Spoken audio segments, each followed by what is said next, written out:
Hello students, hope you are going very well through the topics I explained in my last videos. Today I explain you exercise 5.3 probability of unit data handling. Here are some of the terms you have to know about. One is equally likely outcomes. Equally likely outcomes का मतलब होता है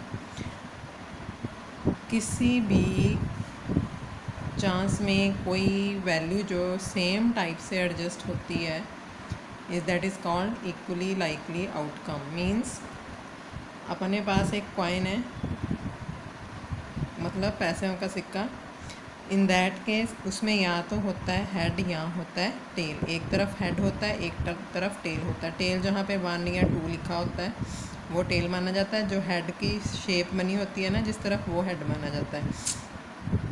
तो जब हम coin को throw करेंगे तो उसमें या तो अपने पास आएगा हेड या फिर आएगा टेल।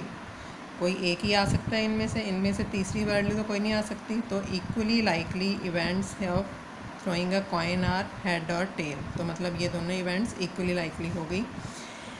ऐसे ही अगर अपने पास है डाइस, लूडो की डाइस आप सबको पता होगी, उस पर 1 नंबर होता है, 2 नंबर होता है, 3 नंबर होता है, 4, 5 एंड 6 नंबर होता है। तो इनमें से भी कोई भी एक वैल्यू आएगी, हमें पता है इनके अलावा तो कोई वैल्यू नहीं आ सकती। तो these are called equally likely events.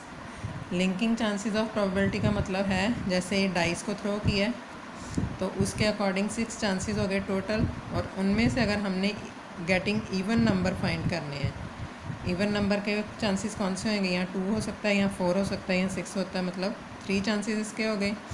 कौन कौन से? 2, 4 एंड 6। तो these are the linking chances of probability. इसी तरह से outcomes of as events, outcome as events यही होते हैं। मतलब जब हमने कोई डाइस या कोई कॉइन थ्रो किया तो उसके अकॉर्डिंग अपने पास कौन कौन सी वैल्यूज़ एडजस्ट होंगी, कौन कौन से आउटकम्स हम एडजस्ट कर सकते हैं इसमें। दीज आर कॉल्ड आउटकम्स और events. Now the question of this exercise, example number 3 is a bag has 4 red balls and 2 yellow balls. तो टोटल नंबर ऑफ बॉल्स कितनी हो गई? अच्छा, एक इसमें आपको फॉर्मूला लर्न करना है प्रोबेबिलिटी का। प्रोबेबिलिटी का फॉर्मूला होता है number of favourable cases divided by number of exhaustive cases, या टोटल नंबर ऑफ केसेस भी लिख सकते हो। टोटल नंबर ऑफ केसेस लिख लो या फिर इवेंट्स लिख लो, एक ही बात है। Number of favourable events and number of total number of events, कुछ भी लिख सकते हैं इसमें आप। जैसे अपने पास डाइस के, in case of throwing a dice, total number of cases तो हो गए 6, और जो गेटिंग एन इवन नंबर के केसेस मैंने आपको कितने बताए थे? 3।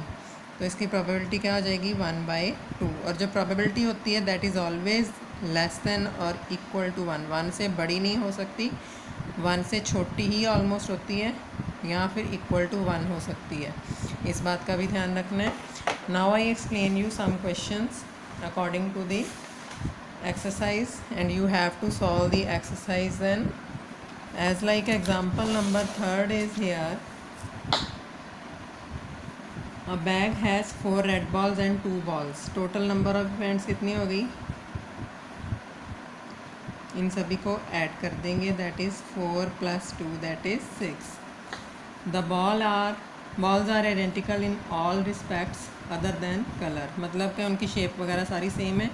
A ball is drawn from the bag without looking into the bag. एक बॉल हमने निकाल लिया है बैग में देखे बिना कि कौन से कलर की बॉल है।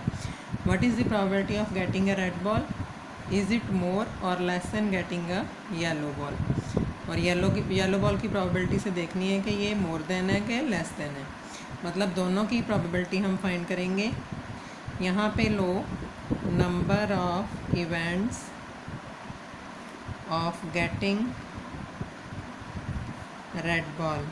रेड बॉल के नंबर ऑफ इवेंट्स कितने हैं? टोटल जितनी नंबर ऑफ बॉल्स होंगी red, that is 4 red balls. तो अब फाइंड करो probability of getting red ball. Probability of getting red ball क्या हो जाएगी? Number of favourable events divided by total events. ये फॉर्मूला आपने ज़रूर लर्न करना और साथ में लिखना है। तो दैट इज़ 4/6 2/3। ये तो होगी probability of getting red ball. अब लो probability of getting yellow ball. दूसरी बॉल है येलो। तो येलो बॉल के कितने केसेस थे? 2 केसेस। 2/3 हो जाएगी क्योंकि 2/6 टोटल नंबर ऑफ बॉल 6 थी, तो ये हो जाएगी 1/3।